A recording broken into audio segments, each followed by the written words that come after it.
I hope this finds you well and living your best life in Jesus Christ. I was thinking today that I've been very blessed in my life to have had some really wonderful experiences. Nancy and I have traveled to places we never dreamed we'd see, done things that we never thought possible, and seen things that literally took our breath away. We've known the wonderful love of our earthly family as well as the unselfish, sacrificial love of our brothers and sisters in Christ. And as strange as it may seem, we have been blessed to have many experiences which others would call tragedies, which have succeeded in making us more aware and more thankful for God's grace in our lives. Most important of all, we have experienced as well as witnessed the wonderful and profound change that the infilling of Jesus Christ can have in our lives. All in all, I can say that the Lord's blessings in our lives have been profound. And it brought me to this mind. Do you have a bucket list? Do you know what a bucket list is? Just a brief definition, it's a list of things that you want to do before you die or kick the bucket. And the truth is, most of us probably have such a list. It may not be organized or written down, but we all have things we would like to do or experience before our life on this earth ends.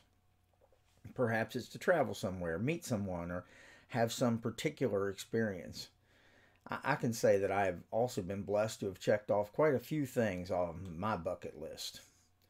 It's important to understand, however, that there is a difference between the things you want to do before you die and the things that you should do before you die. The first involves making the most of a temporary life. The second means getting ready for the next life, the life that is eternal. Matthew 6:19 and 20 warns us to make sure that we are using this life to prepare for the next one. Jesus reminds his followers to store up treasures in heaven, meaning eternal treasures, that cannot be destroyed or stolen. He says, "Do not store up for yourselves treasure on earth, where moths and vermin destroy and where thieves break in and steal, but store up for yourselves treasures in heaven, where moths and vermin do not destroy and where thieves do not break in and steal." In a world that's all about the here and now, we really need to hear this message more than ever. Jesus is not saying that we shouldn't enjoy life, but rather that true joy and fulfillment will always reap an eternal harvest. So that bucket list, well, it's all well and good, but it's not the true goal of our lives. What's the goal? Well, Jesus is the goal. Christ is the prize. As his followers, we should live every day like there's no tomorrow, and yet at the same time as if we have all of eternity. If we have this mentality, we will spend our lives preparing to meet Jesus, which will result in a life here on earth spent on what matters the most.